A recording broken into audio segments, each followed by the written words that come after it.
العالمين والصلاة والمرسلين وإطرته الطيبين الطاهرين ولعنة الله على أعدائهم أجمعين من الآن إلى آخر يوم الدين. سیرت پیغمبر اسلام کے عنوان پر آج ہجرت حبشہ کے حالات بیان کرنا مقصود ہے. سلسلہ کلام اس منزل تک پہنچ چکا تھا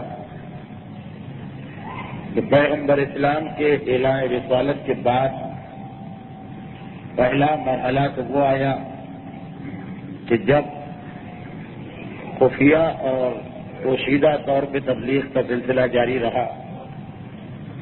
اس کے بعد 3 سال گزرتے ہیں اور اعلان تبلیغ اسلام شروع ہو گئی. کفار مکہ نے شروع میں اس مسئلے کو بہت ہی چھوٹا مسئلہ سمجھا، لیکن ہر گزرتا ہوا دن ان کو خبردار کرتا جا رہا تھا کہ یہ خطرہ ان کے لیے بہت بڑا خطرہ ہے. تو ابتدا میں طریقہ یہ آزمایا گیا کہ کسی طرح سے پیغمبر اسلام ہی کو ملا لیا جائے. مسلسل وقت پر وقت بھیجے گئے تاکہ پیغمبر اسلام کو کوئی لالچ دے کر پیغمبر اسلام کی اگر کچھ خواہشات ہیں تو ان کو پورا کر کے ہم اپنے ساتھ ملا لیں اور یہ مسئلہ یہیں پہ ختم ہو جائے. اس میں ناکامی ہوئی تو یہ دیکھا گیا کہ پیغمبر اسلام کی حمایت میں خاندان بنی ہاشم ہے اور خاندان بنی ہاشم بھی اتنا کھل کے مخالفت اس لیے کر رہا ہے کہ سردار بنی ہاشم یعنی حضرت ابو طالب پیغمبر اسلام کو مکمل طور پر سپورٹ کر رہے ہیں. تو دوسری کوشش یہ کی گئی کہ ابو طالب کو ملایا جائے. اس میں بھی ناکامی ہوئی. جب ان 2 مقامات پہ قریش کو ناکامی ہو گئی، یہ ہماری آخری تقریر جو تھی گزشتہ منگل کی یہاں تک پہنچی تھی. جب ان 2 مقامات میں ناکامی ہو گئی، ان 2 چیزوں میں قریش ناکام ہو گئے، تو اب قریش نے یہ سوچا کہ ہمیں کھل کے مقابلہ کرنا ہے. پیغمبر اسلام کو ہمارے قریب نہ آ سکے، پیغمبر اسلام کو اتنا بدنام کر دیا جائے معاذ اللہ کہ کوئی پیغمبر اسلام کی رسالت سے متاثر ہی نہ ہو. اس کے لیے ایک خاص منصوبہ بنایا گیا جس کی تھوڑی سی تفصیل گزشتہ منگل کو آپ نے سنی کہ پیغمبر کے کردار کی سچائی کہ یہ رسول امین ہے اور صادق ہے.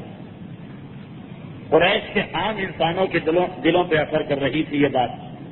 پیغمبر اسلام کی سچائی کو اور امانت کو ختم کرنے کے لیے ابو جہل موقعوں کی تلاش میں رہا اور جہاں کہیں اسے کوئی موقع ملا تو اس نے پیغمبر اسلام پہ تہمت و الزام لگا دیا. دوسری جانب جس زمانے میں یہ سازش بنائی جا رہی تھی، حج کا زمانہ قریب آنے لگا. 3 سال تک تو پیغمبر پوشیدہ طور پہ تبلیغ کر رہے ہیں.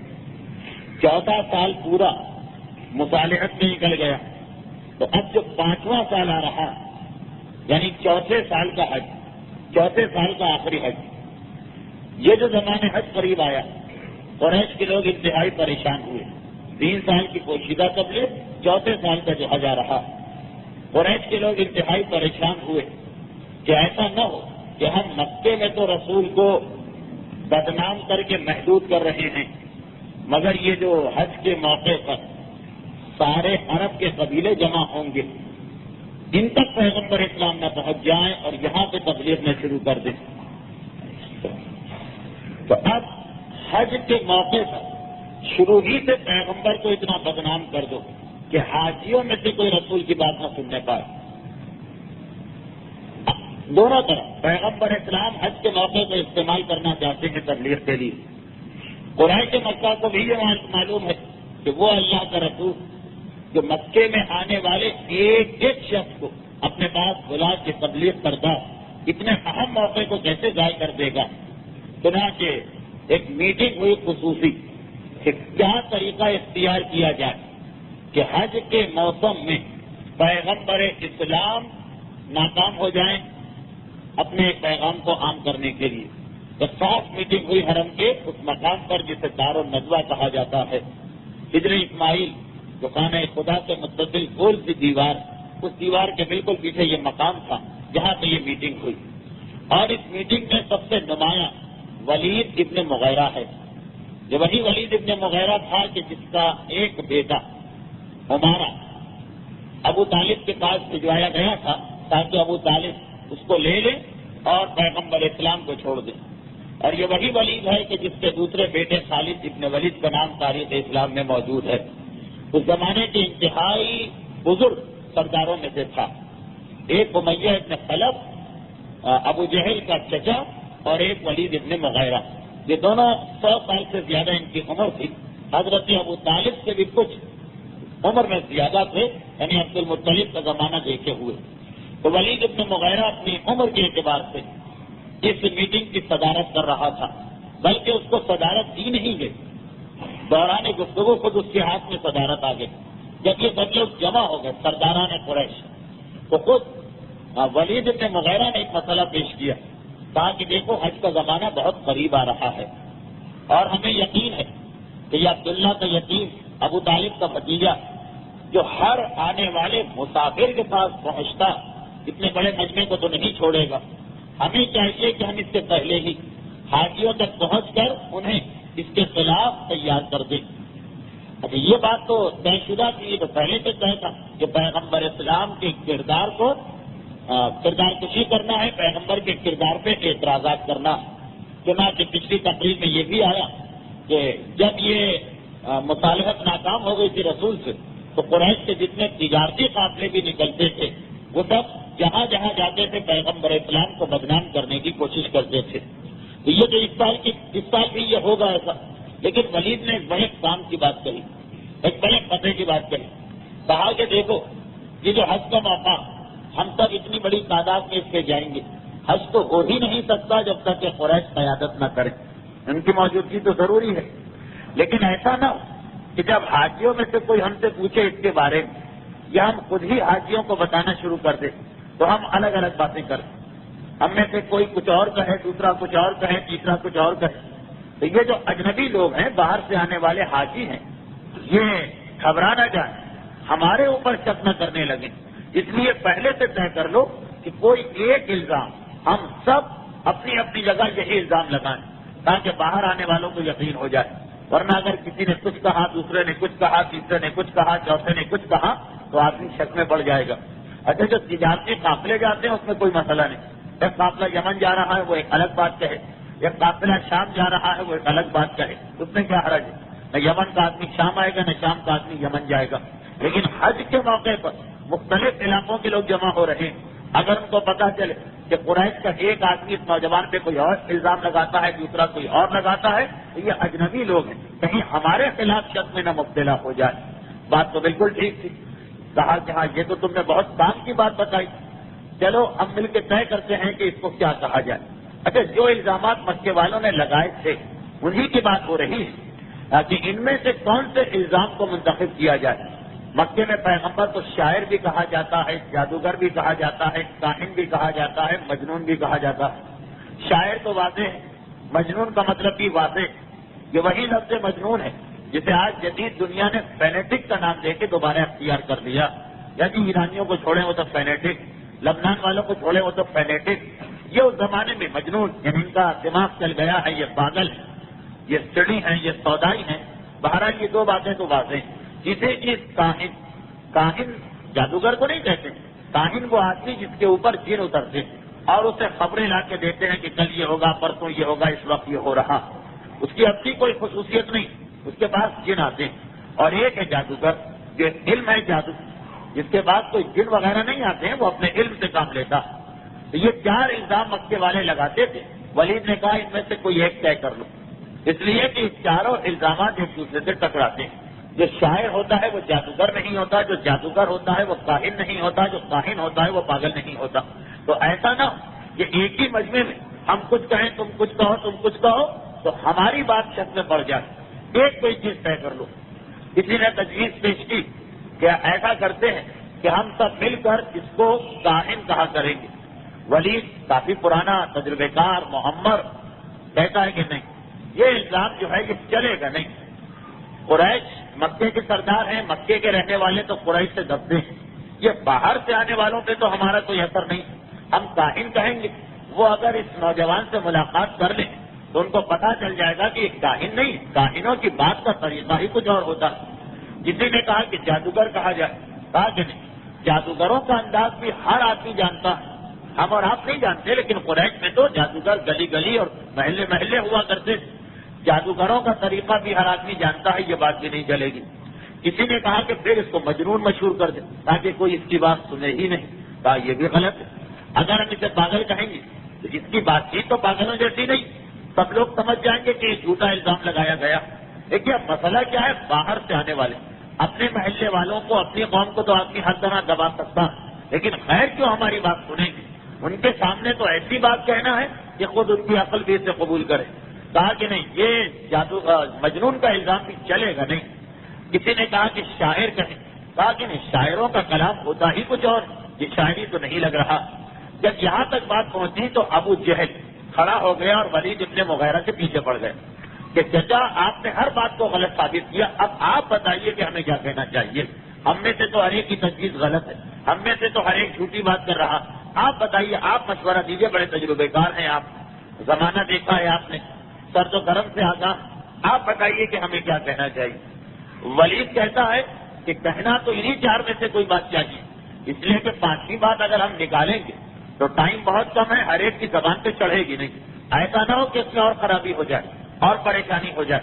انہی چار میں سے کوئی بات جو ہماری زبانوں پہ چڑھ چکی، جس کے اندر ہماری زبان لڑکھڑا نہیں سکتی، بھائی ایک نئی بات ہم نکالیں گے تو نئی بات لوگوں کو سکھاتے سکھاتے وقت لگے گا، ہمارے لوگ سیکھیں تو وہ دوسروں کو سکھائیں، اس لیے پرانی کوئی بات کہو۔ ان چاروں میں سے جادوگر کا الزام پھر بھی ٹھیک ہے، باقی تین کے مقابلے میں مجنون، شاعر اور کاہن، اس کے مقابلے میں جادوگر کی بات پھر بھی ٹھیک ہے، اس لیے کہ ہم جادوگر کہیں گے تو اس کو ثابت بھی کر سکتے، شاعر کہیں گے تو اس کا کلام تو پیش نہیں کر سکتے، اگر کلام پیش کیا تو بات الٹی ہو جائے گی، بالکل لوگ تو فوراً قبول کر لیں گے۔ مجنون کہیں گے تو ثبوت تو کوئی نہیں، کاہن کہیں گے تو ثبوت تو کوئی نہیں، جادوگر کہہ دو تو تھوڑا ثبوت بھی ہمارے پاس ہے۔ وہ کیا ثبوت ہے؟ وہی جو آج بھی حق کی بات بتانے والے ہر آدمی پہ لگا دیا جاتا ہے الزام کہ دیکھو ہم یہ کہیں گے یہ جادوگر۔ جادوگروں کا کام کیا ہوتا ہے؟ آج کل تو جادوگروں کا کام بھی بہت پھیل گیا، لیکن پرانے زمانے میں جادوگروں سے زیادہ تر ایک ہی کام دیا جاتا تھا، اور وہ تھا خاندانوں میں لڑائی اور خاندانوں میں جھگڑے ڈلوانا۔ خود قرآن کریم میں سورہ بقرہ میں جہاں پہ ہاروت و ماروت کا تذکرہ، وہ خدا کی طرف سے آنے والے دو فرشتے جنہوں نے جا کے اس زمانے کے جادوگروں کا مقابلہ کیا تھا، تو وہاں بھی یہ تذکرہ کہ جادوگر لوگوں میں فساد ڈلوایا کرتے ہیں۔ پہلے زمانے میں جادوگر کا اصل کام یہی تھا کہ گھر توڑوانا ہو، خاندانوں میں اختلاف ڈلوانا ہو، انتہائی قریبی دوستوں کو جدا کرنا ہو، اس کے لیے جادوگر کو بلایا جاتا تھا۔ تو کہا کہ جادوگر کہو تو بات پھر بھی چل جائے گی، شاعر کہو تو کلام تو پیش نہیں کر سکتے، مجنون کہو تو اس کو تو ثابت کر نہیں سکتے، جادوگر کہہ کے ثابت کر سکتے ہو۔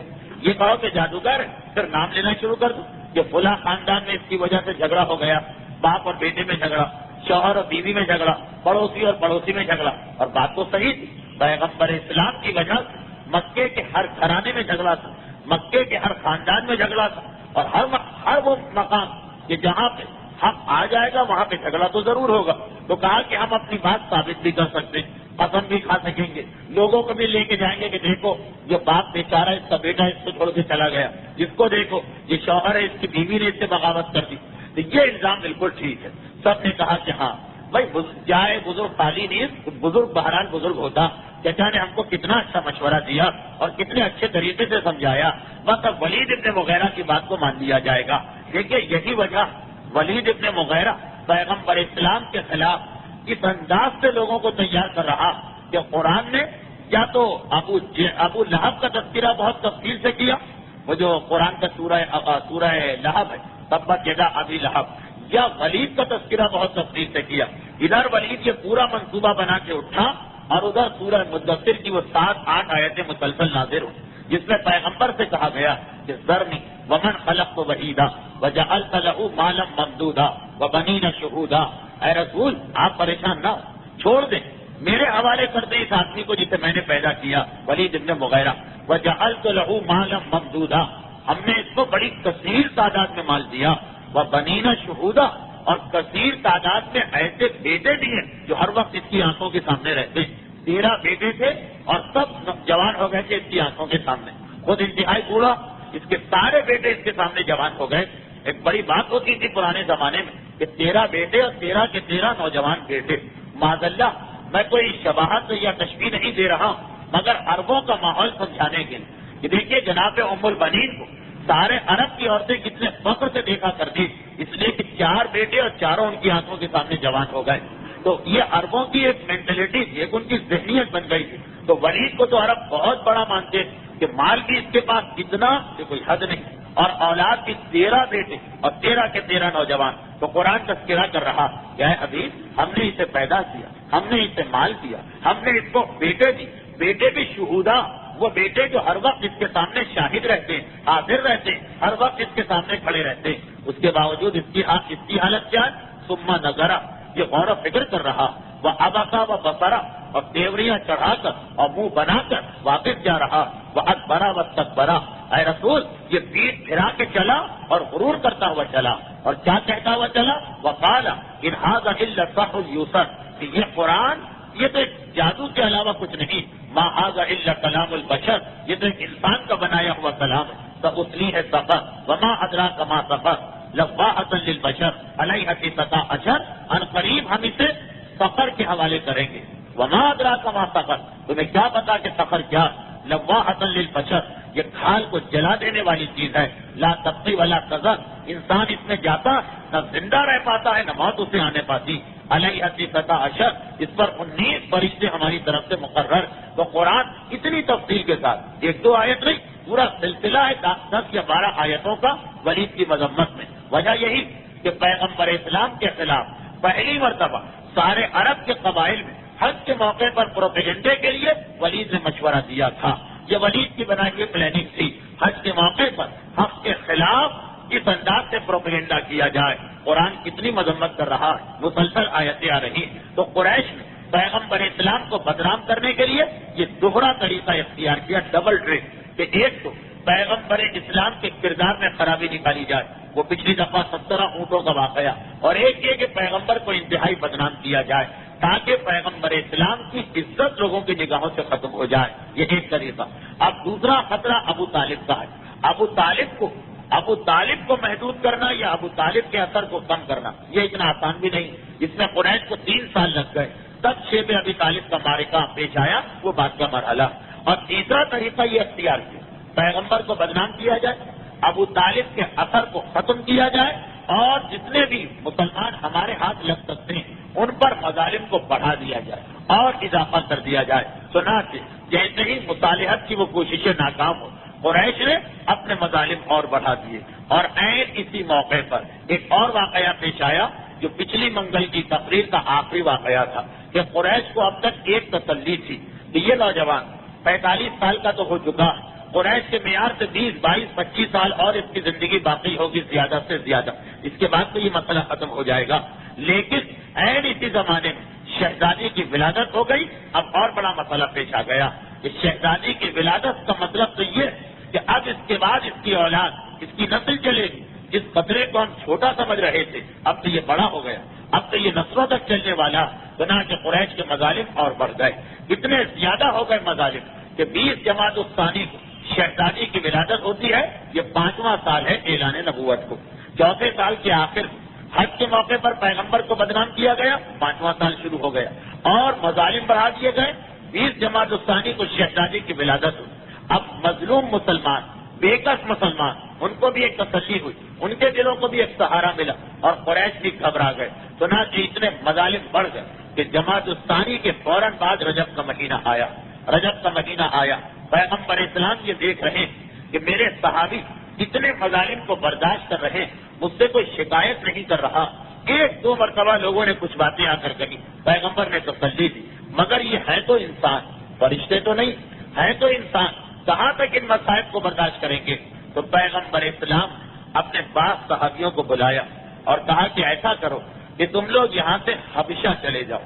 حبشہ ایک ملک ہے عرب افریقہ کا, جو سعودی عرب کے بالکل سامنے واقع ہے, اور یہ وہی حبشہ ہے جسے آج ایتھوپیا کہا جاتا.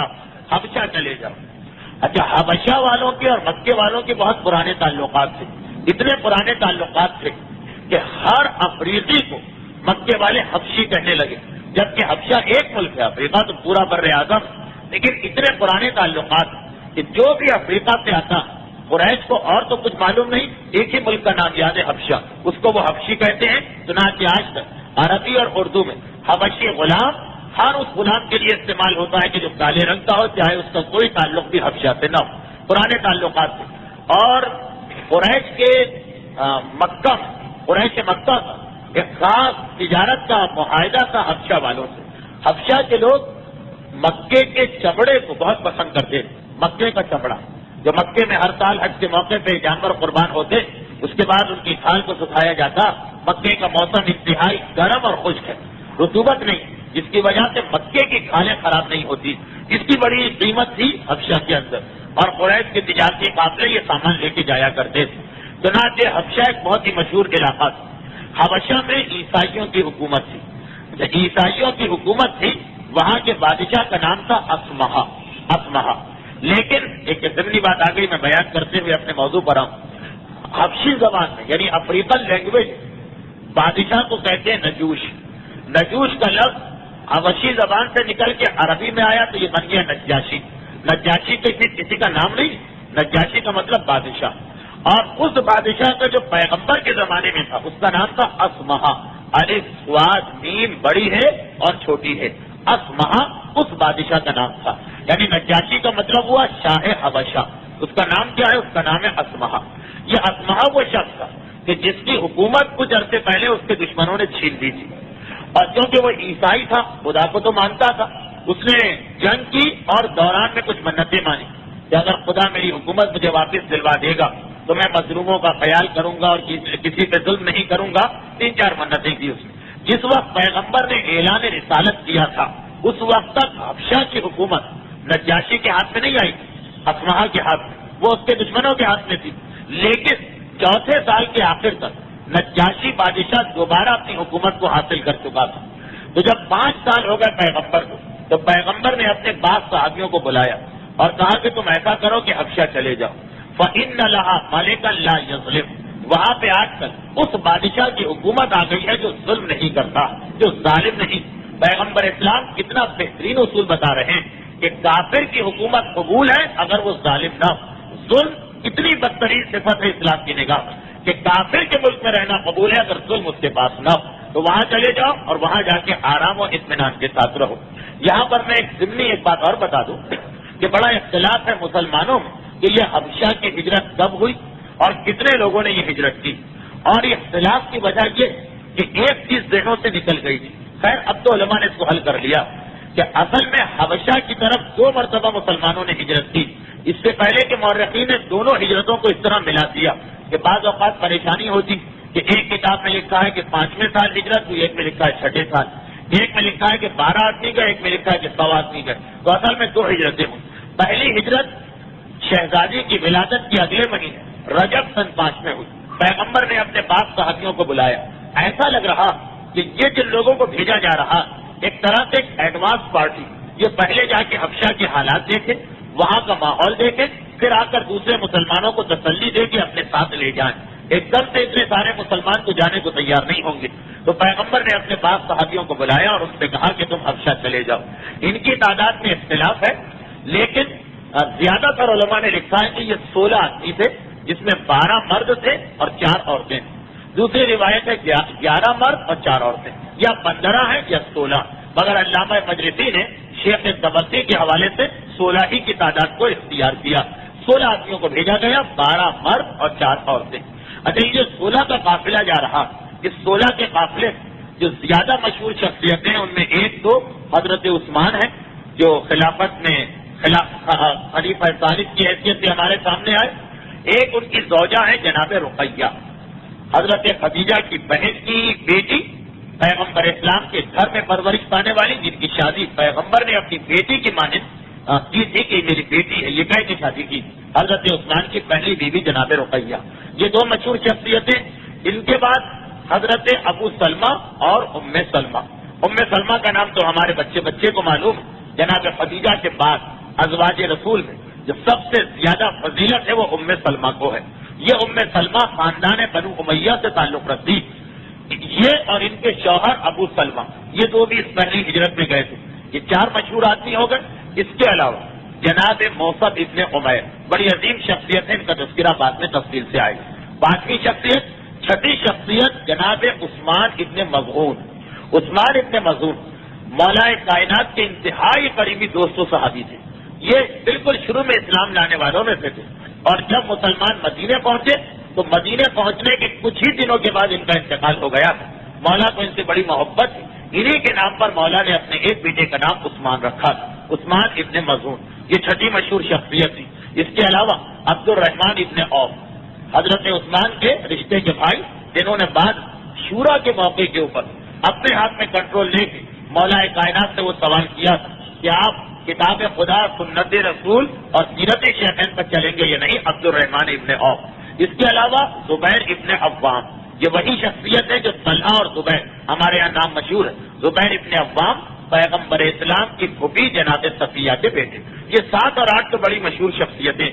یہ 15 کے اندر 16ویں شخصیت جس میں اختلاف ہے کہ وہ گئے تھے یا نہیں گئے تھے، وہ ہے جناب عبداللہ ابن مسعود، وہ صحابی جن کے بارے میں مولا کا فرمان ہے کہ دنیا 7 آدمیوں کے لیے بنائی گئی ہے، جن میں ایک سب سے پہلے اپنا نام لیا اور سب سے آخر میں انہی عبداللہ ابن مسعود کا. یہ 16 آدمی، ان کے لشکر کو پیغمبر نے تیار کیا. اچھا آپ دیکھیے، ہمیں یہاں سے حیدرآباد جانا تو ہم بغیر پیسے کے نہیں جا سکتے. کہا یہ کہ ان لوگوں کو مکے سے حبشہ جانا تھا. مکے سے ساحل سمندر تک کا راستہ، پھر ایک سمندر بیچ میں آتا ہے جس کا نام بحر احمر یا ریڈ سی، اس کو طے کر کے اس کو پار کر کے جائیں تو حبشہ کا ملک آتا. یہ وہ مقامات ہیں جہاں جناب خدیجہ طاہرہ کی دولت مسلمانوں کے کام آ رہی. پیغمبر نے ان 16 افراد کو تیار کیا اور کہا کہ تم یہاں سے حبشہ چلے جاؤ. یہ لوگ مکہ چھوڑ کے نکلے، لیکن ان کے جانے کے ایک ہی دن کے بعد قریش کو پتا چل گیا کہ 16 آدمی غائب ہیں. اور یہ 16 وہ افراد تھے کہ جن کا قریش کے بڑے بڑے سرداروں سے تعلق تھا. آپ نے سنا کہ اس میں خاندان بنو امیہ کے افراد ہیں، اس کے اندر پیغمبر اسلام کے خاندان کے افراد ہیں، ان کے 2 پھوپھی دار بھائی، اور اس کے علاوہ کچھ اور. خود ابو جہل کا پھوپھی کا بیٹا اس قافلے میں تھا.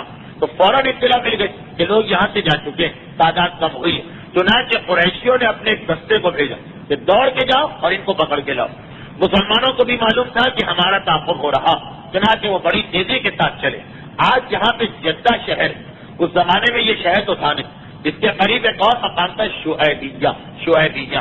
وہاں تک کے لوگ پہنچے مسلمان، اور ایک مرتبہ گھبرا گئے جب یہ دیکھا کہ دور صحرا قریش دوڑتے ہوئے قریب آتے جا رہے.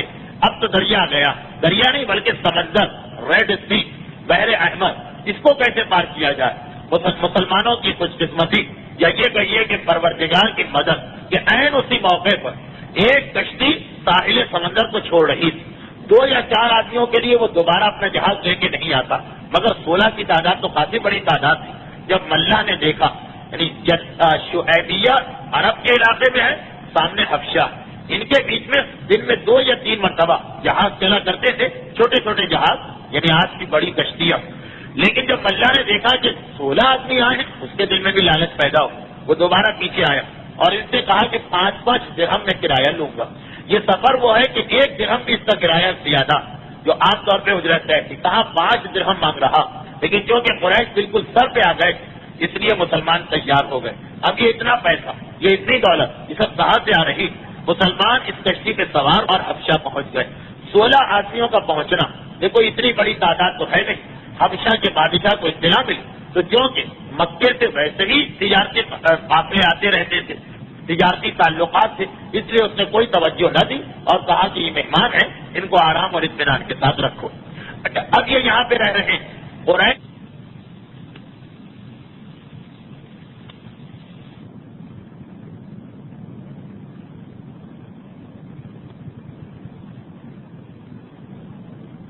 جو ان کے تعاقب میں آیا تھا وہ واپس جا کے اطلاع دیتا ہے کہ یہ لوگ ہمارے ہاتھ سے نکل گئے۔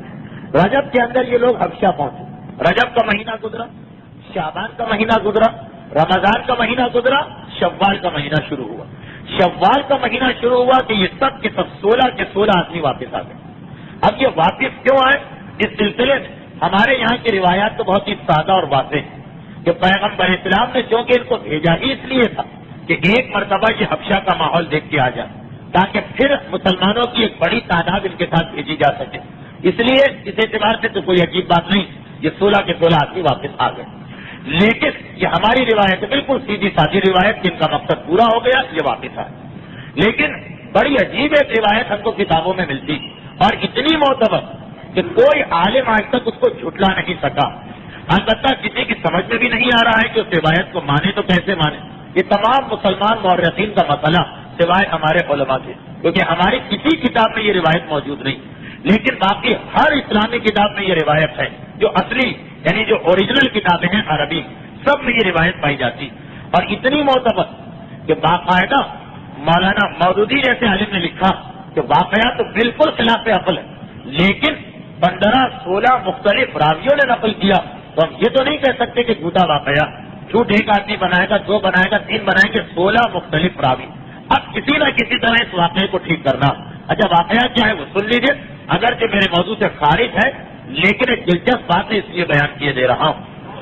واقعہ یہ کہ یہ لوگ جو واپس آئے، ہمارا نظریہ تو بالکل واضح کہ پیغمبر نے ان کو غالباً بھیجا ہی اس لیے تھا کہ پہلے جا کے حبشہ کے حالات دیکھ کے وہاں ماحول کو تیار کر کے پھر آ کر اپنے ساتھ زیادہ بڑی تعداد میں مسلمانوں کو لے جاتے ہیں۔ لیکن عامت المسلمین کی تمام کتابوں میں یہ روایت لکھی کہ ایک دن جب ان لوگوں کو پیغمبر حبشہ بھیج چکے، رمضان کا آخر تھا یا شوال کا شروع تھا، ایک دن پیغمبر اسلام اپنے معمول کے مطابق حرم کے صحن میں تھے، یا صبح کا وقت ہے یا شام کا، کہ سورہ نجم کی آیتیں پیغمبر کی زبان پہ جاری ہو گئی۔ اچھا جملہ میں وہی نقل کر رہا ہوں جو سب نے لکھا، یعنی پیغمبر نے خود سے تلاوت شروع نہیں کی بلکہ پروردگار نے پیغمبر کی زبان پہ ان آیتوں کو جاری کر دیا۔ پیغمبر اسلام ان آیتوں کی تلاوت کر رہے ہیں، یہاں تک کہ وہ آیت آئی افرأیتم اللات والعزی والمناة الثالثة الأخرى، کیا ہے قریش والوں، کیا تم نے لات کو نہیں دیکھا؟ ایک خدا، ایک بت ہے ان کا، منات کو نہیں دیکھا، اور تیسرے بت عزیٰ کو نہیں دیکھا؟ پھر اس کے بعد قرآن کی آیت یہ کہ ان لوگوں کو کیا ہو گیا، یہ لوگ اپنے لیے تو بیٹے مانگتے اور خدا کے لیے بیٹیوں کو قرار دیتے، کیونکہ قریش ان تینوں کو خدا کی بیٹیاں کہتے تھے، لات و منات و عزیٰ۔ اچھا اب یہ 2 آیتیں، پہلے تو ان 3 کا نام ہے، پھر یہ کہا گیا کہ اپنے لیے تو بیٹے کی تمنا کر رہے ہو، بیٹی پیدا ہو تو گلا گھونٹ کے مار دو، اور خدا کے لیے بیٹیاں بنا رہے۔ اچھا اب دیکھیں تمام علماء ایک ہی بات لکھ رہے ہیں کہ جب پیغمبر اسلام اس سورہ کی تلاوت کر رہے تھے، جب یہ 2 آیتیں پڑھی افرأیتم اللات والعزی والمناة الثالثة الأخرى، تو بیچ میں 2 اور جملے پیغمبر کی زبان پہ جاری ہو گئے جو قرآن کی آیتیں نہیں، ان 2 کے بعد تیسرا جملہ آ گیا تلک الغرانیق العلی، تلک الغرانیق العلی انا شفاعتہن لترتجی۔ یہ 2 جملے پیغمبر کی زبان پہ بے اختیار آ گئے کہ کیا تم نے لات و منات کو نہیں دیکھا، یہ تو خدا کہہ رہا۔ اس کے بعد پیغمبر نے کہا کہ یہ تینوں بہت بڑے بڑے خدا ہیں، بہت بڑی دیویاں، اور ہم کو ان کی شفاعت کی امید ہے کہ یہ قیامت میں ہماری شفاعت کریں گے۔ پیغمبر کی زبان پہ یہ 2 جملے آ گئے اور پیغمبر رکے نہیں، تلاوت کرتے رہے یہاں تک کہ سورہ نجم کی 37ویں یا 38ویں آیت پہ پہنچے۔ اچھا وہ آیت ہے سجدے والی آیت، پیغمبر جیسے ہی اس آیت پر پہنچے پیغمبر سجدے میں گر گئے، سارے مسلمان سجدے میں گر گئے جو اس وقت تک تھے، بلکہ سارا حرم سجدے میں گر پڑا، یہاں تک کہ جتنے کافر تھے سب سجدے میں گر گئے سوائے 2 آدمیوں، امیہ ابن خلف ابو جہل کا چچا، ولید ابن مغیرہ جس نے وہ سارا منصوبہ پیغمبر کے خلاف بنایا تھا۔ یہ لوگ سجدے میں اس لیے نہیں گرے کہ انتہائی بزرگ بوڑھے تھے، ان کے جسم میں طاقت نہیں تھی، تو انہوں نے حرم کی مٹی اٹھا کے اپنی پیشانی پہ لگا لی جس طرح ہم بیٹھ کے نماز پڑھتے ہیں، اور کہا کہ ہم سجدہ نہیں کر سکتے ہیں تو اس طرح سے سجدہ کر رہے ہیں۔ یہ 2 بوڑھے آدمیوں کے علاوہ حرم میں موجود مسلمان ہو یا کافر سب کے سب سجدے میں گر پڑے، اور جب سجدے سے اٹھے تو اس کے بعد یہ سوال پیدا ہوا کہ یہ لوگ سجدے میں کیوں گرے؟ ابو جہل کو کیا ضرورت پڑی تھی سجدہ کرنے کی؟ سورہ نجم کی آخری آیت میں جو سجدہ 33ویں اور 30ویں آیت، تو ان لوگوں نے یہ کہا کہ آج ہمارا اور محمد کا جھگڑا ہی ختم ہو گیا، اس لیے کہ ہم نے کبھی یہ نہیں کہا کہ لات و منات ہمارے خدا. اور میں نے پچھلے ہفتے شہادت کی مجالس میں سے ایک مجلس میں یہ چیز تفصیل سے بتائی تھی کہ قریش کبھی نہیں کہتے تھے کہ یہ ہمارا خدا، انہوں نے یہی کہا ہم ان کو خدا کو تھوڑی مانتے، خدا تو وہی اصلی خدا ہے برحق، یہ اس کی بیٹیاں ہیں اور یہ ہماری شفاعت کریں گی. آج تک ہمارا محمد سے اسی بات پہ جھگڑا تھا، آج تو محمد نے بھی یہ بات مان لی، اب جھگڑا کس بات کا؟ اس لیے ہم نے سجدہ کیا. اور یہ خبر اب دیکھیے مسلمان علماء لکھ رہے ہیں، میں روایت میں نہ کوئی رنگ آمیزی کر رہا ہوں، نہ کوئی تبصرہ کر رہا ہوں، نہ صحیح اور غلط میں جانا چاہتا ہوں. مولانا مودودی نے یہاں پر ایک بات کہی ہے، وہ بتا دوں. انہوں نے کہا ہے کہ ایسا لگ رہا کہ قرآن کا کلام سنتے سنتے، قرآن سنتے سنتے قریش کے مکہ پر اتنا اثر ہوا کہ جب رسول سجدے میں گرے تو وہ بھی سجدے میں گر گئے. اور بعد میں جب لوگوں نے مذاق اڑایا تو انہوں نے بات بنانے کے لیے یہ کہہ دیا کہ محمد نے یہ 2 آیتیں پڑھی ہیں، ورنہ یہ آیت رسول نے نہیں پڑھی. لیکن یہ مولانا مودودی کا اپنا ایک اندازہ، کیونکہ تمام مسلمان علماء نے لکھا ہے کہ یہ آیتیں پڑھی گئی تھیں، انہوں نے ایک اندازہ لگایا کہ نہیں وہ روایت سب کی روایت غلط ہے، ہمارا اندازہ یہ ہے ایسا ہی ہوا ہوگا. پھر ایک دوسرا اندازہ لگایا کہ اگر کوئی اس کو نہ مانے تو شاید یہ ہوا ہوگا کہ جب پیغمبر نے وہ 2 آیتیں پڑھی، افرأیتم اللات والعزی والمناۃ الثالثۃ الاخری، تو کسی قریشی نے، کافر نے پیغمبر کی آواز پہ آواز بنا کے 2 جملے اپنی طرف سے بڑھا دیے تھے اور سارا مجمع سمجھا کہ یہ پیغمبر نے پڑھا، مگر اس کی بھی دلیل کوئی نہیں. بس یہ ہے کہ چونکہ روایت کتابوں میں آئی اس کو ٹھیک کرنے کا یہی طریقہ ہے کہ ہم یہ اندازہ لگائیں. بس میں اس کے علاوہ میں تفصیل میں نہیں جانا چاہتا، اس لیے میں نے یہ بات کہی تاکہ کسی کو اعتراض نہ ہو. یا آپ نے اعتراض پڑھ دیا تو اس کا جواب کیوں نہیں پڑا؟ اب یہ جواب کیسا ہے وہ آپ خود ہی سمجھ لیں. جب یہ واقعہ مکمل ہو گیا، قریش نے سجدہ کر لیا اور بعد میں کہا کہ ہم نے تو سجدہ اپنے خداؤں کا نام سن کے کیا تھا، آج تو جھگڑا ہی ختم ہو گیا، اصلی اللہ کو تو ہم بھی مانتے ہیں، یہ تو شفاعت کرنے والے ہمارے اور اس کے بیچ میں واسطہ. یہ خبر حبشہ پہنچ گئی. حبشہ کیا خبر پہنچی کہ آج قریش میں اور رسول میں جھگڑا ختم ہو گیا، سب مل گئے، سب نے قرآن کو قبول کر لیا. چنانچہ یہ سن کر وہ 16 آدمی واپس آئے. ہمارے یہاں یہ روایت شروع سے آخر تک نہیں، ہمارے یہاں یہ ہے کہ شوال کے مہینے میں جس کام کے لیے رسول نے بھیجا تھا وہ کام پورا ہو گیا تو یہ سب کے سب واپس آتے ہیں اور مکے میں داخل ہوتے ہیں. اچھا جب مکے کے قریب پہنچے، چاہے آپ ہماری روایت مانیں یا عام روایت، بہرحال یہ طے ہے کہ یہ لوگ واپس آئے اور مکے کے قریب پہنچے. اچھا ہماری روایت تو بالکل سیدھی سادھی کہ مکے کے قریب پہنچے اور مکے میں داخل ہو گئے. اور علماء نے جو اس کے قائل ہیں کہ یہ لوگ اس لیے آئے تھے کہ وہ شور ہو گیا تھا کہ مسلمانوں میں اور کافروں میں مصالحت ہو گئی، وہ کہتے ہیں کہ جب یہ مکے کے قریب پہنچے تو وہاں حقیقت معلوم ہو گئی کہ نہیں کوئی مصالحت نہیں ہوئی ہے، وہ تو ایک غلط فہمی تھی. اب یہ کیا کریں؟ یہ پریشان ہو گئے. آخر انہوں نے سوچا کہ یہاں تک آ گئے تو مکے میں داخل ہو جائے. اب یہ 16 مسلمان مکے میں داخل ہو رہے ہیں، مگر نہیں 15. 16ویں عبداللہ ابن مسعود، ان کے بارے میں سب متفق ہیں کہ وہ یہاں تک آئے. آنے کے بعد مکے میں داخل ہونے سے انہوں نے انکار کیا اور الٹے قدموں اکیلے واپس حبشہ چلے گئے اور اس وقت تک وہاں رہے جب تک کہ جناب جعفر طیار وہاں نہ پہنچے جو واقعہ عنقریب آنے والا. تو 16 مسلمانوں میں سے 15 مکے کے قریب پہنچے اور مکے میں داخل ہونے لگے. کیا مکے کا ایک اصول و دستور ہے کہ مکے میں اگر کوئی آدمی شہر چھوڑ کے چلا جائے پھر جب وہ واپس آئے گا تو جب تک کہ کوئی آدمی اس کی حفاظت کا وعدہ نہ لے، اس کی جان مال عزت کوئی بھی محفوظ نہیں. پہلے جب تک کہ مکے سے باہر نہیں گئے تمہارا قبیلہ تمہاری حفاظت کرے گا، لیکن اگر اپنے قبیلے کو بتائے بغیر چھوڑ کے چلے گئے واپس آؤ گے تو قبیلے کی کوئی ذمہ داری نہیں، کیوں تم ہم کو چھوڑ کے گئے تھے، اب تمہارا ہمارا کوئی تعلق نہیں. تو یہ 15 مسلمان اب جب واپس آ رہے ہیں تو ہر ایک کو معلوم ہے کہ ہمارا قبیلہ تو ہماری حمایت کرے گا نہیں. چنانچہ ان میں سے ہر ایک نے اپنا کوئی سفارشی ڈھونڈا جس کو عربی میں حلیف کہا جاتا ہے. حلیف کا مطلب یہ کہ وہ آدمی جو دوسرے کی حفاظت کی ذمہ داری لے لے کہ میرا اس سے کوئی رشتہ و تعلق نہیں لیکن میں اس کو اپنی پناہ میں لیتا ہوں. اور یہ اعلان کہاں کرنا پڑتا ہے؟ یہ خانہ کعبہ کے دروازے کے سامنے جا کے اعلان کرنا پڑتا. تو 15 کے 15 آدمیوں کو حلیف مل گئے. 14 آدمیوں کو اتفاق سے ان کے اپنے قبیلے نے پناہ دے دی. بہرحال قبیلے کو یہ اختیار تو ہے کہ دوبارہ پناہ میں لے سکتا مگر لازم نہیں ہے قبیلے کے لیے.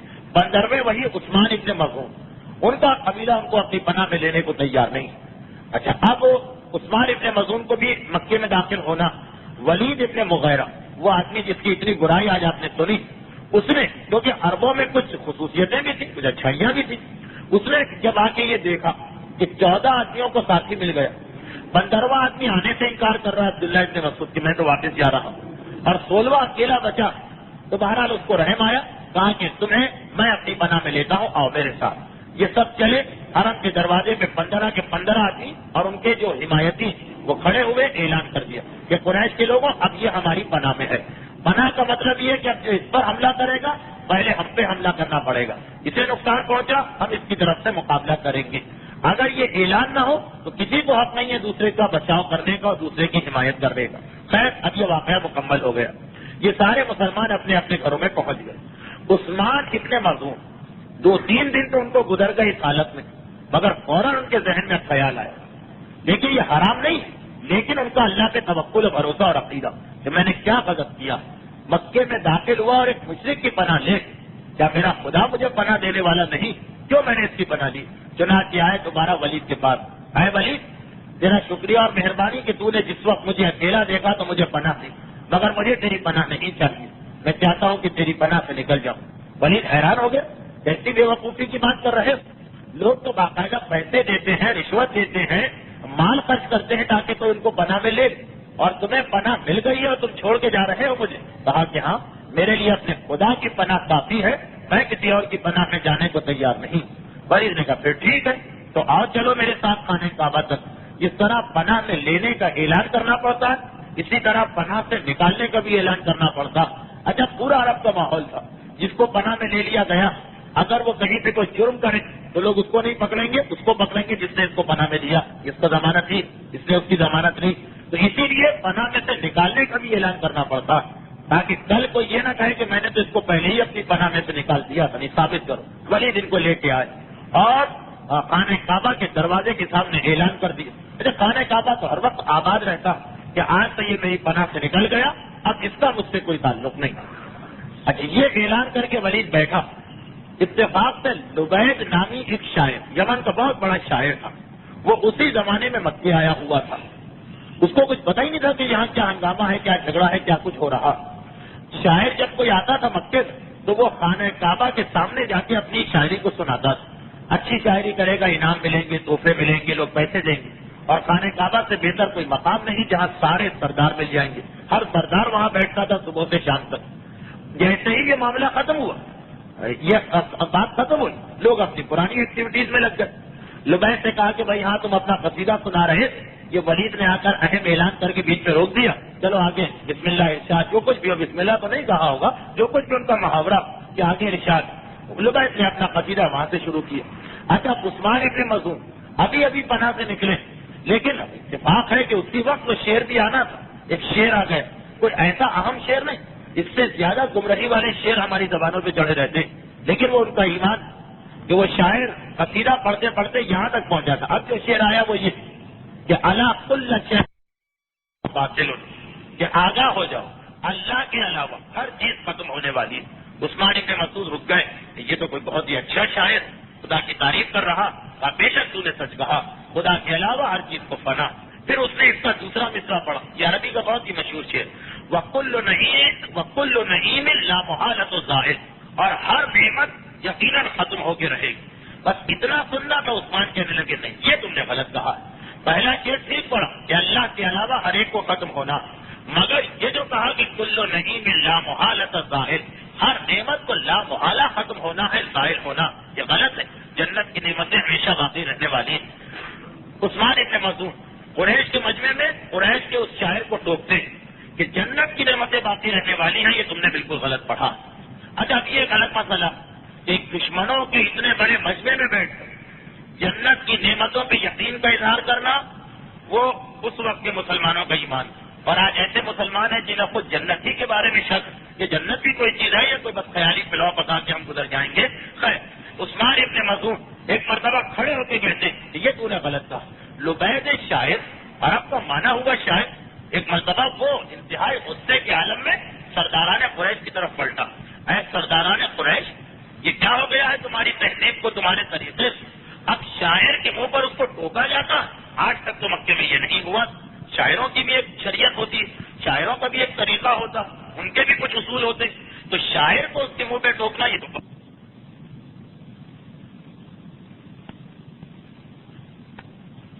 ابن مزون نے بتایا کہ اگر کوئی حق کے خلاف بات کر رہا تو کسی کا نہ ادب نہ لحاظ نہ تہذیب. ہاں ہم تہذیب کے دائرے میں رہ کے بات کریں گے لیکن بات اس کی ضرور کاٹیں گے. بس اتنا لبید نے کہا کہ لوگوں نے کہا واقعا یہ بات تو صحیح کہہ رہا, یہ تو ہمارا طریقہ نہیں تھا شاعر کو ٹوکنا. یہ آج عثمان ابن مظعون نے کتنی بڑی غلطی کر دی.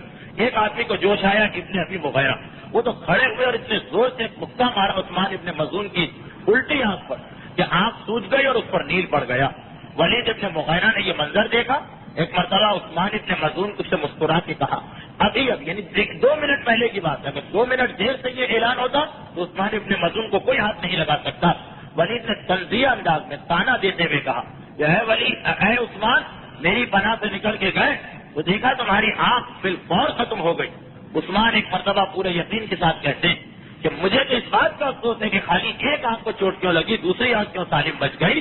جتنا زیادہ میں مظالم کو برداشت کروں گا پیش خدا میرا اجر زیادہ ہوگا. میں ڈھونڈتا ہوں کہ کوئی آئے اور میری اس آنکھ کو بھی راہ خدا میں تکلیف پہنچائے. بہرحال عثمان ابن مظعون کے اس انداز سے مارے جانے کو دیکھ کر ایک اور نوجوان کھڑا ہوا جو کافر تھا, اور اس نے مکہ مار کر ابن ابی مغیرہ کی ناک توڑ دی اور یہ واقعہ یہیں پہ ختم ہو گیا. لیکن ختم نہیں ہوا, ایک اور جھگڑا کھڑا ہو گیا. جب لوگوں کو اطلاع ملی کہ جناب ام سلمہ کے شوہر ابو سلمہ, ام سلمہ کے شوہر ہیں ابو سلمہ, وہ حضرت ابو طالب کی پناہ میں چلے گئے کیونکہ ان کا قبیلہ ان کی جان کا دشمن ہو رہا تھا.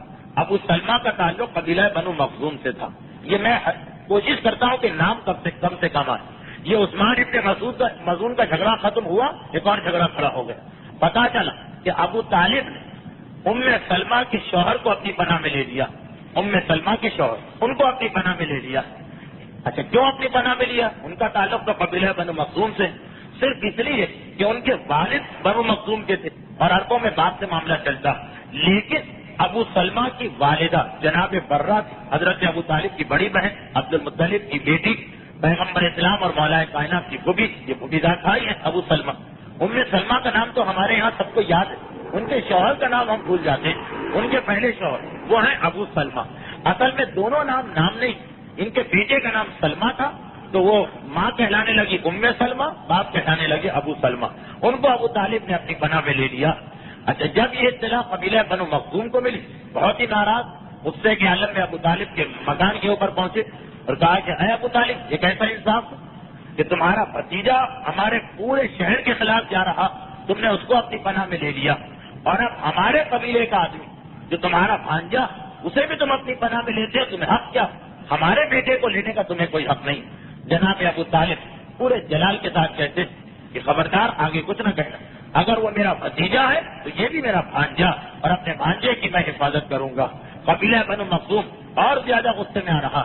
اب اس موقع پر کبھی کبھار خدا حق کی مدد دشمن سے بھی کرا دیتا. ابو لہب کو بھی ذرا غصہ آ گیا. ابو لہب ایک مرتبہ کھڑا ہو گیا اور کہا کہ ہے بنو مخزوم والے, محمد کے مسئلے پہ تم جو کچھ کہو میں تمہارے ساتھ, لیکن اپنے بھانجے کو جو ابو طالب نے پناہ دی, یہ قریش کے قانون کے اعتبار سے بالکل ٹھیک. ٹھیک کیوں ہے کہ غیر آدمی کو جب حق پناہ دینے کا, آپ نے بھی دیکھا کہ ولید ابن مغیرہ نے عثمان کو اپنی پناہ میں لیا, کوئی نہیں بولا, کیونکہ مکے کا قانون ہے, جو جس کو چاہے پناہ میں لے لے.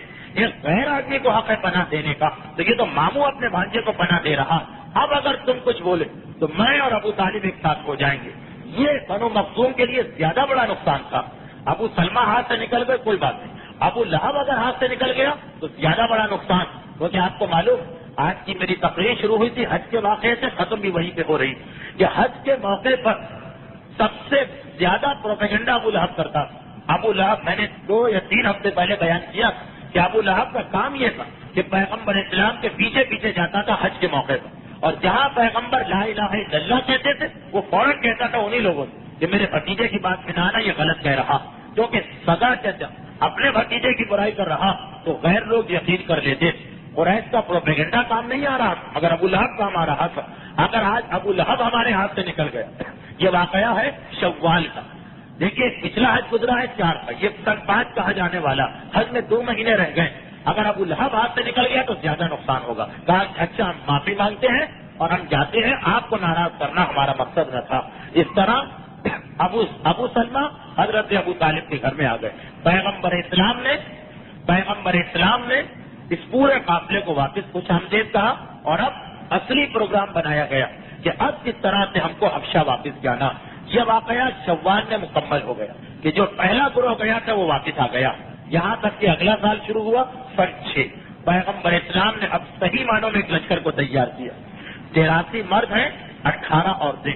یہ وہ تعداد ہے کہ جو معتبر روایتوں میں, ورنہ اس میں بھی اختلاف ہے. کچھ لوگ کہتے ہیں کہ 19 عورتیں تھیں, کچھ علماء کہتے ہیں کہ 20 عورتیں تھیں, اور کچھ علماء کہتے ہیں 11 عورتیں تھیں, اور کچھ کہتے ہیں کہ 72 مرد سے پوری تعداد 83 تھی. لیکن تمام روایتوں کو دیکھتے جو آخری بات ہے وہ یہ کہ 83 مردوں اور 18 یا 19 عورتوں یعنی 102 یا 101 کا لشکر بنایا پیغمبر نے. جو لوگ پہلے جا چکے تھے حبشہ ان کو بھی اس میں شامل کیا, اور بہت سارے یعنی ایسا لگ رہا کہ ہر قبیلے سے 2-2, 4-4 کو لے کے پیغمبر ہر قبیلے کے نمائندوں کو اس میں شامل کر رہے ہیں. پیغمبر اسلام نے ان کو تیار کیا اور ان سے کہا کہ اب تمہیں حبشہ جانا اور اس وقت تک وہاں رہنا جب تک کہ میری اور قریش والوں کی صلح نہ ہو جائے. اس وقت تک وہاں رہنا. اور اس پورے قافلے کا سردار اپنے چچا زاد بھائی مولا کائنات کے بڑے بھائی جناب جعفر طیار کو قرار دیا, اور جناب جعفر طیار کے ساتھ ان کی بیوی جناب اسما بنت امیس کو بھی بھیجا. اور یہ سارا قافلہ جو دوسری ہجرت ہو رہی ہے, بڑی ہجرت, سن 6 میں یہ واقعہ پیش آیا کہ یہ سب کے سب لوگ حبشہ کی جانب چلے. لیکن پہلے واقعے کی وجہ سے جب دوسری مرتبہ یہ لوگ گئے تو بہت ہی منظم طریقے سے گئے, چھپ کے گئے, خفیہ طریقے سے گئے, اس طرح گئے کہ قریش کو پتہ بھی نہ چل سکا. اور یہ سب کے سب لوگ جبکہ زیادہ بڑی تعداد, اب جانا مشکل تھا, لیکن یہی تو سمجھ میں آ رہی ہے پیغمبر اسلام کی حکمت عملی کہ پہلے 16 آدمی اسی لیے بھیجے تاکہ راستہ بھی معلوم ہو جائے, جانے کا طریقہ بھی معلوم ہو جائے, کہاں جا کے رہنا ہے وہ بھی معلوم ہو جائے. اب یہ 101 آدمی صحیح معنوں میں گئے اور حبشہ کے ملک پہنچ گئے. جب یہ لوگ یہاں سے نکل کے حبشہ پہنچے تو راستے میں ایک عجیب واقعہ پیش آیا. عجیب واقعہ تو نہیں, لیکن راستے میں کچھ لوگ اور ان کے ساتھ شامل ہو گئے. اچھا, تمام روایتوں میں, ذرا میں موضوع سے ہٹ رہا ہوں لیکن نہیں, موضوع سے نہیں ہٹا, یہ 101 آدمی تو مکے سے نکلے, مگر تمام روایتوں میں یہ بات شامل کہ جب یہ لوگ کئی سالوں کے بعد مدینے واپس آئے تھے تو ان میں یمن کے 50 آدمی اور شامل ہو گئے تھے, اور ان کے قائد تھے ابو موسیٰ اشعری. ابو موسیٰ اشعری کو تو آپ جانتے ہیں, یہ وہی شخصیت جو اپنی سادگی اور بھول بھنے کے اندر مسلمانوں کے اندر ایک بڑے اختلاف کو پیدا کر چکے ہیں. صفین کے واقعے میں جو کچھ واقعہ پیش آیا. اچھا, اب آپ کو یہ بھی یاد ہوگا کہ صفین کے واقعے میں ابو موسیٰ اشعری امیر المومنین کی طرف سے گئے تھے اور حاکم شام کی طرف سے عمر ابن عاص آیا تھا. اچھا, ابو موسیٰ اشعری اور عمر عاص, جو عمر عاص ہمارے یہاں کہلاتا, یہ عمر عاص اور ابو موسیٰ اشعری ان کی پہلی ملاقات حبشہ میں ہوئی. یہاں یہ واقعہ اس وقت پہنچ رہا, وہ جو بات آپ نے سنی ہے وہ بہت بات کی. پہلی ملاقات ان دونوں کی حبشہ میں ہوئی تھی. تاریخوں میں یہ لکھا کہ جب یہ لوگ یعنی مسلمان جو حبشہ گئے واپس مدینے آئے تو ان کے ساتھ ابو موسیٰ اشعری بھی تھے اور 50 یمنی بھی تھے. ابو موسیٰ اشعری یمن کے ایک مسلمان تھے. یہ بالکل شروع میں اسلام لے آئے تھے جب پیغمبر کو اعلان رسالت کو 3 سال ہوئے. اسلام لانے کے بعد آپ کو یاد ہوگا حضرت ابو ذر کے واقعے میں نے عرض کیا کہ اگر مکے کے باہر کا کوئی آدمی مسلمان ہوتا تو پیغمبر اس سے کہتے تو مکے میں نہ رہو, مجھے باہر مبلغ چاہیے. مکے کا آدمی تو باہر نہیں جا سکتا, تم تو ہو ہی باہر کے, تم جا کے اپنے علاقے میں تبلیغ کرو. ابو ذر مسلمان ہوئے, ان کو مکے میں نہیں رہنے دیا رسول, نہیں دیا اپنے قبیلے میں. ابو موسیٰ اشعری مسلمان ہوئے, پیغمبر نے کہے تم یہاں نہ رہو, تم واپس اپنے قبیلے اشعر یمن کا ایک قبیلہ وہاں جا کے تبلیغ کرو, اور جب اچھے خاصی تعداد ہو جائے تو میرے پاس آ جانا. ابو موسیٰ اشعری نے تبلیغ جس کے نتیجے میں 52 آدمی مسلمان ہو گئے, جس میں خود ان کے 2 سگے بھائی بھی تھے. جب یہ 52 آدمی مسلمان ہوئے تو یہ لوگ مکے آنے لگے.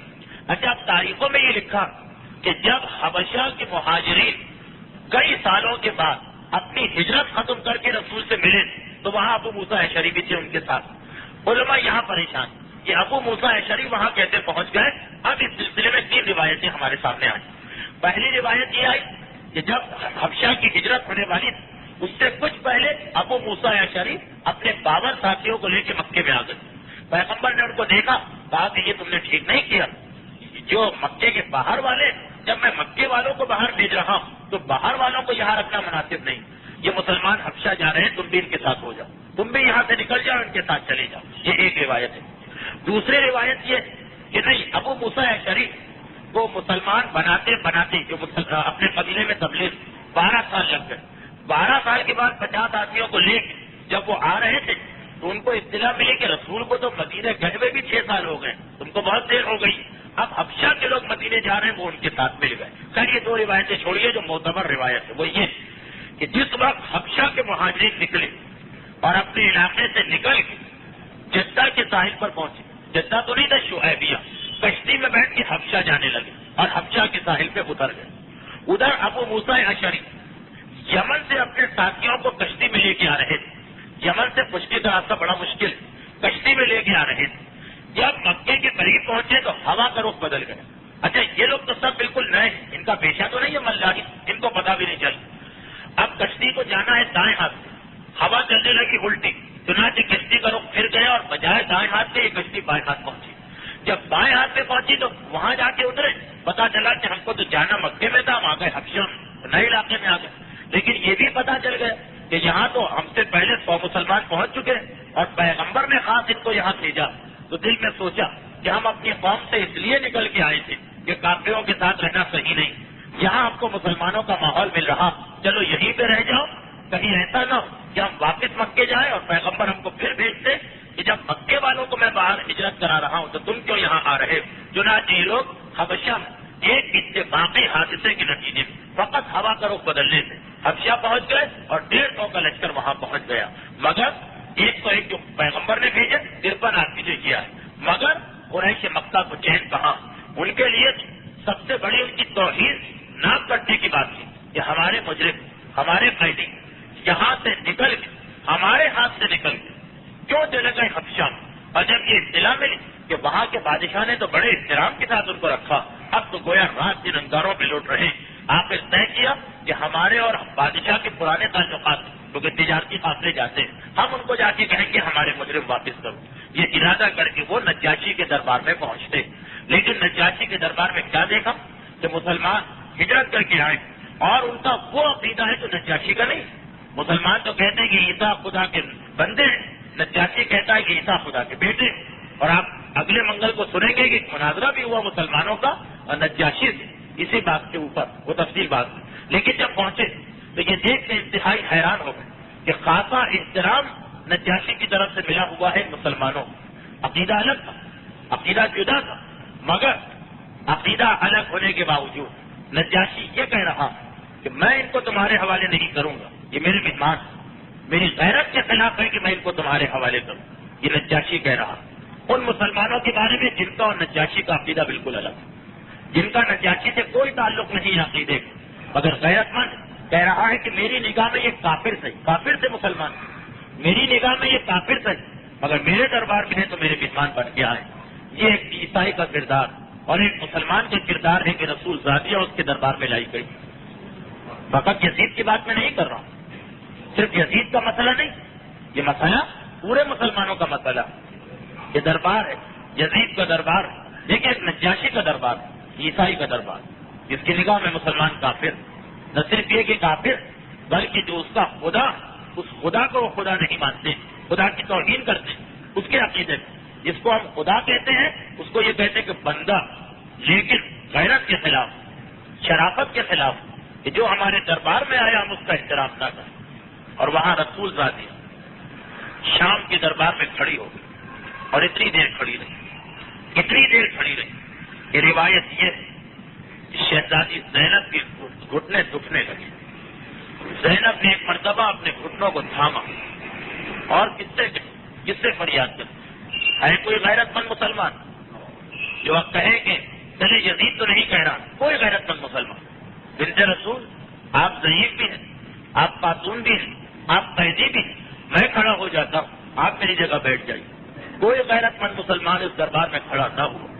بس زینب ایسے موقع میں کون یاد آئے، اس درد کو دیکھنے لگی جس میں عباس کا کٹا ہوا سر تھا. عباس بھیا تیرے نہ ہونے سے اب یہ دن آ گیا کہ تیری بہن اتنی دیر سے دربار میں کھڑی اور کوئی غیرت مند مسلمان اس کو بیٹھنے کی پیشکش نہیں کر رہا. فقط کھڑا ہونا ہی مسئلہ نہیں تھا، فقط کھڑا ہونا ہی مسئلہ نہیں تھا، ایک مسئلہ اور مسائل کی تفصیل میں جانا نہیں چاہتا ہوں، اس لیے کہ صاحبان ایمان کا مجمع، میرے 2 جملے کافی ہیں اس مجمع کے لیے، جن کے ذہنوں میں مسائل اہل بیت پہلے سے موجود